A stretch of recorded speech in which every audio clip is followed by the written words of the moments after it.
போதாது. சின்ன எறும்பு இவ்வளவு பெரிய மனிதனை கடிக்கிறது. அந்த எறும்பே என் கண்ணுக்கு தெரியவில்லை, அதற்கு 2 பல்லும் இருக்கிறது.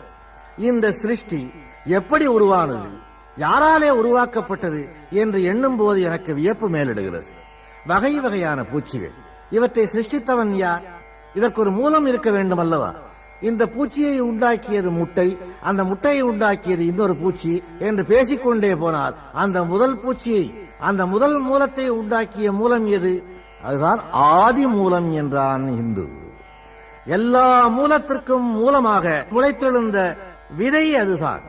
அந்த விதையிலே இருந்து கிளைத்தெழுந்ததுதான் மற்றவை என்பதாலேதான் அவர் அதை குறிப்பிட்டார்.